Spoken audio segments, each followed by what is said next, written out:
notre joie de co-organiser cet événement avec la Technopole de l'environnement Arbois Méditerranée. Merci à tous.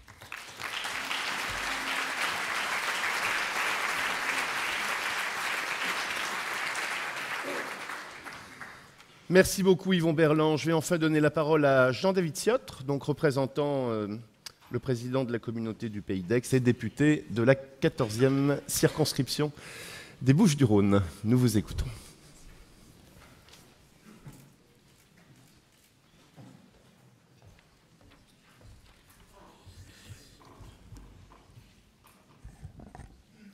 Monsieur le président du syndicat mixte de l'environnement de l'Arbois, mon cher Alexandre, mon cher ami Alexandre, monsieur le président de Aix-Marseille Université, mon cher Yvon Berland, mon cher Daniel, un grand merci à toi.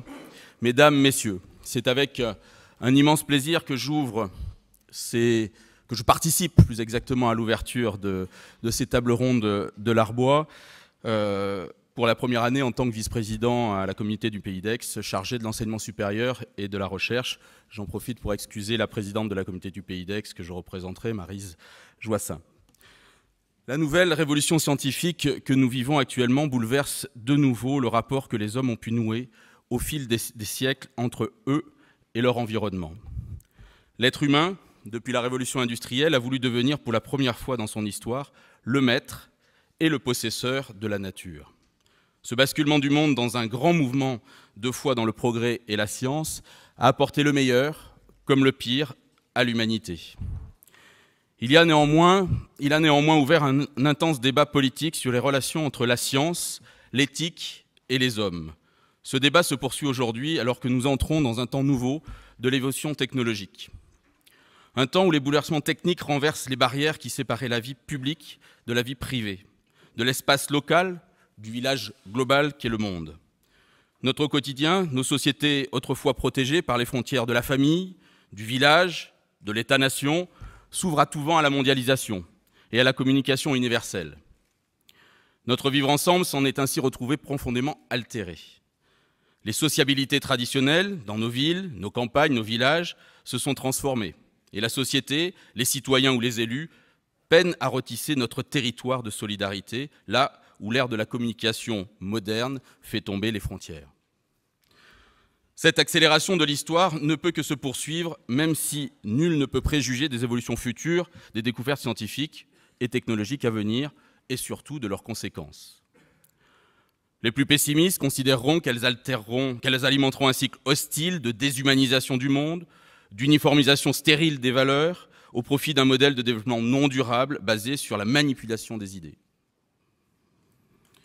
Les plus optimistes, dont je fais résolument partie, estiment au contraire que nous avons tout à gagner à la mondialisation de ce métissage culturel en termes d'enrichissement mutuel, de dialogue égalitaire entre les diversités et d'émergence d'une conscience universelle qui permettra à l'humanité de surmonter les grands, graves problèmes d'écologie et de sécurité qui menacent toujours notre survie. C'est dans ce contexte de changement profond qu'il devient de plus en plus nécessaire de défendre notre liberté de penser, notre capacité individuelle à raisonner de manière réflexive sur les comportements des femmes et des hommes qui nous entourent. Ce monde troublé ne sera viable et durable que s'il permet l'expression de notre conscience librement informée, qui fera de nous un être moral, capable de rompre à tout moment de la clôture du sens, pour ouvrir le monde qui nous entoure au questionnement.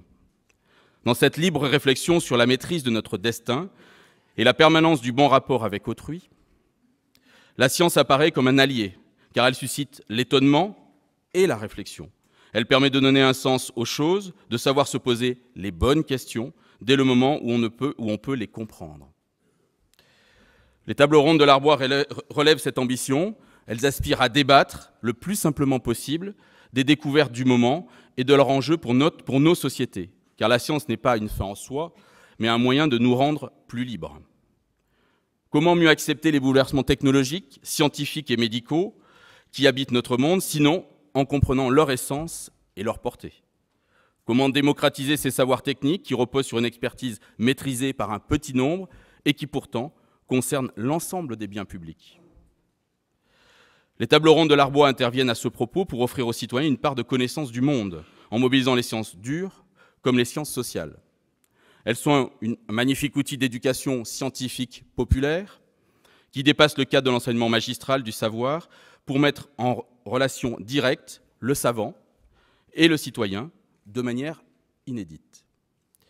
Ce lien de connaissances partagées permet aux scientifiques d'exercer pleinement sa responsabilité, éclairé par l'expérience de la rencontre avec le public. Car les imposants défis lancés par le développement de la science demandent aux chercheurs de porter le débat au sein de la société. C'est sa responsabilité éthique, qui n'est pas une vertu, c'est un principe. Parce qu'elle est avant tout une réponse à un appel démocratique, celui de la société, une société qui refuse toujours plus les dogmes et les doxas, et qui exige aujourd'hui de penser librement son avenir. Permettez-moi de remercier chaleureusement les équipes du syndicat mixte de l'Arbois, et principalement Daniel Naon, et l'ensemble des scientifiques et du collège scientifique qui s'occupent et qui préparent ces tables rondes, qui ont œuvré comme chaque année à la réalisation de cet événement. Pensée amicale pour Alexandre, qui porte ces tables rondes depuis de nombreuses années, qui a décidé de mettre un terme, pour l'instant, à sa carrière publique. Et je voudrais le remercier ici, je n'aurai pas beaucoup l'occasion de le faire, on est maintenant à la fin d'un cycle, on l'a commencé il y a longtemps ensemble, continuerai un peu derrière toi, au moins pour les quelques années pour lesquelles je suis encore élu.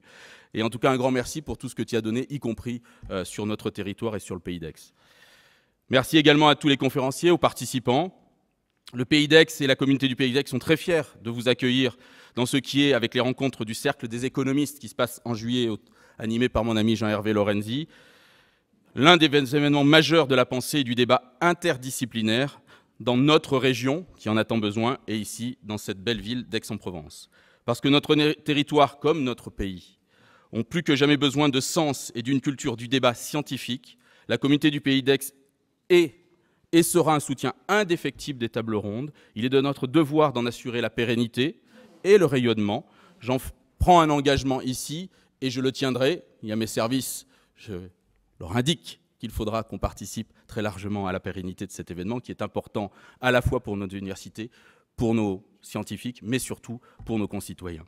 Je vous remercie donc et vous propose de savourer avec beaucoup de bonheur ces 2 jours de réflexion dans un moment où notre pays et ce monde vit des crises dramatiques, où les obscurantismes essayent de gagner sur les gens éclairés. Merci de nous éclairer et bon travail pendant ces 2 jours.